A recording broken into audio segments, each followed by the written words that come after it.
The world held its breath before the sun. A thin frost had settled over the thatched rooftops, the first of the season, barely enough to silver the grass, but enough to remind everything living here that the land kept its own memory. The settlement lay quiet. 7 buildings now, where once there had been none.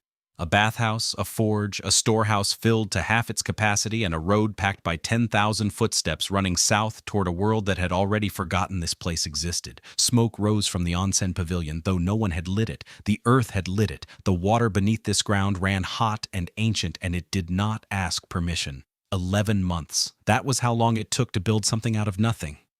Or rather, how long it took to learn that nothing had never been the right word. The Borderlands were full of stone and cedar and clay, full of people with nowhere else to go, full of water that had been waiting underground since before any empire had a name. Kaito had not built a village, he thought. He had listened to what was already here, and the land had spoken back. On the ridge of the storehouse roof, a crow alighted and tilted its head, but it did not call. In his quarters, a room smaller than the one he had slept in at his father's house in the capital, though he rarely let himself make that comparison anymore, Kaito sat cross-legged before a low writing table. A single oil lamp guttered in the last of its fuel. On the table lay a letter he had been writing for 3 weeks, addressed to a father who might or might not still be alive, to be carried by a courier route Kenji had sworn was reliable and then immediately looked uncertain about. His hands rested on his knees, palms upward as though waiting to receive something. He was 18 and looked it, still young in the jaw, still soft around the eyes. But his hands had become someone else's now, calloused, stained with pine resin and forge ash. "Father," he murmured to the empty room, "I don't know if you're looking for me. I don't know if you know I'm gone." He stopped, swallowed, and closed his right hand slowly over his left. He had once believed exile was the worst thing that could happen to a person, that if he could just go back, if someone would only see him. But if he went back now, he wondered, who would watch the forge? Who would tell Sora to stop pushing the bellows so hard he passed out? Who would sit with Ohi-san in the evenings when the cold crept into his old hands? His face did something complicated, not quite grief, not quite resolve, but something between the two that had no clean name. "I'll finish the letter later," he said softly and blew out the lamp. In the dark, the smell of pine resin and his own exhaustion filled the little room. The frost burned off fast. A pale orange light spilled over the eastern ridge and caught the onsen steam, turning it to gold. The settlement stirred, not with urgency, but with the unhurried rhythm of people who had learned to trust the morning. A shutter opened somewhere. A child called for her mother. Saya emerged from the bathhouse before anyone else, her hair down and still damp, a rare softness in her silhouette against the brightening sky. She carried her blade on her back from habit rather than fear, though fear and habit had grown hard to tell apart. At the edge of the main road, she paused and looked north. The northern mountains were always there. One learned to live with them the way one learned to live with an old scar, aware of them always, but not afraid every moment. Yet something had been moving in them for 3 days now. Not visible, not loud, just a pressure, the kind Saya recognized in her lower back before a storm or a fight. "Come on then," she said to herself without bravado, with the flat voice of someone who had already made her peace and was simply waiting for the world to catch up. Kenji arrived at a run, which was unusual for a man who philosophically opposed urgency. His traveling pack bounced wildly, and his face was flushed not from exertion, but from something adjacent to fear, the look of a man who had learned a piece of information too large to carry alone. He nearly collided with Kaito, who was crossing the main road with a bucket of water for the forge. Water sloshed. Neither apologized. 300, Kenji gasped. "Maybe 4. 300 what?" Kaito asked slowly. "People. On the northern road, coming down through the mountain pass." The forge fire popped in the distance. "Demons?" Kaito asked. "No." Kenji paused. "Humans. Refugees. They're carrying their dead with them, wrapped on litters.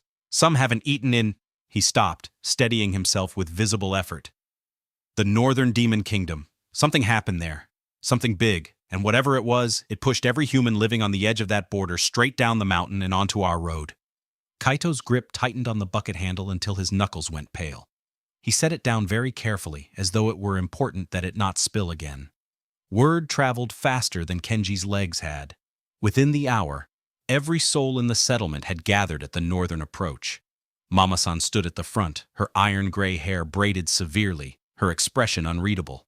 Beside her, Ochi-san had wrapped himself in a heavy indigo kimono against the chill, his paper-thin hands folded before him. Sora stood at Kaito's left shoulder, close enough to reassure, pretending he was there by coincidence.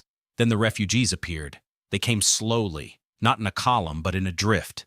Families clustered around their strongest, old men carrying children because the children's parents lay on the litters. Women with nothing but what they wore, and even those clothes torn in ways that did not suggest accidents. They smelled of smoke and pine sap, and the high cold of the pass. Their eyes were not empty, that would have been easier, but full of something raw and recent.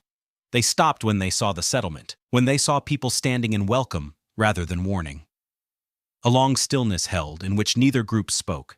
Near the front, a small girl put her hand over her mouth and began to cry, not from grief, but from something overwhelming and harder to name. Kaito had imagined this moment differently, if he had imagined it at all. He had thought there would be something to say, some declaration, some formal word of welcome to make the moment complete. "We don't have enough," he said quietly, to no one in particular. "We never have enough," Mama-san answered without looking at him. "We make it enough." She stepped forward alone and bowed, deep with formality, to the lead woman of the refugees, a tall figure with a broken arm set badly and a face that had not yet decided whether to trust. "You are at the edge of the world," Mama-san said, "but the edge has a hearth. Come." The pavilion had been built for 30.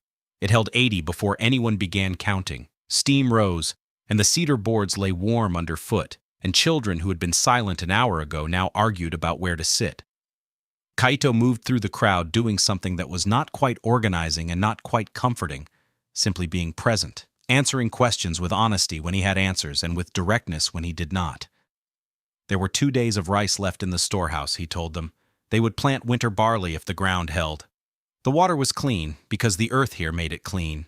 He reached a corner where an old man sat alone, knees drawn up, staring at his hands, and sat beside him without asking permission. A long silence passed before the old man spoke, barely audible. "My village had a name." "Tell me," Kaito said. "Kawamura, mountain tributary. 3 generations of my family grew rice there before. His jaw tightened. He would not finish the sentence, and Kaito did not push him. "This place had no name when I arrived," Kaito said after a moment. "We gave it one. We can carry yours too if you want." The old man finally looked at him, the way people look when they are deciding how much to hope and how much hope costs. "You're very young," he said quietly. "I know," Kaito answered without deflection.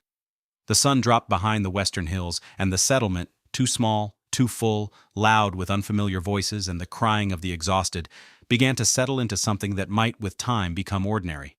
Fires were lit in every clearing. Borrowed blankets were borrowed again. Sora had not stopped working the forge all day, and his arms were shaking, but his face was set with the particular stubbornness of someone who had found the thing they were for. Saya found Kaito at the northern edge of the settlement, looking up at the mountains. They stood side by side as the first stars came out above the peaks. "The storehouse," she said. "I know. We'll be out of rice in 2 days, maybe 3 if Mama-san rations hard." "I know. And you let them all in anyway." "Where would you have put them?" he asked quietly. She exhaled slowly through her nose and did not answer because there was no other answer. "There's something else," she said after a long pause. "The lead woman, Hana, the one with the broken arm. She says the demon kingdom didn't attack them. She says it warned them, sent messengers 3 days before whatever happened, told them to come south." Kaito turned to look at her, really look. "Warned them, not expelled them." "Warned them," Saya said, "like a neighbor warns a neighbor before a fire." Silence fell. High in the mountains something moved, a light, very small, very deliberate, like a lantern raised and then lowered once. A signal, or the memory of one. 11 months to build something out of nothing, Kaito thought. And now something was building toward them from the north, not with teeth, not with fire, but with the oldest and most complicated gesture in the world. A hand extended. He did not sleep that night. He returned to his quarters and finished the letter to his father. Asterisk, "I have not found my way home," he wrote. Asterisk, "I think perhaps I have stopped looking. There's a place here that needs a name, and names need people willing to say them aloud. I have found people like that. I am trying to become one." He sealed it, not knowing whether it would ever arrive. Outside, the onsen breathed its ancient steam into the cold night air, and the settlement hummed, uneasy, overfull, insufficient, alive. On the storehouse ridge the crow did not leave. It tucked its head and waited.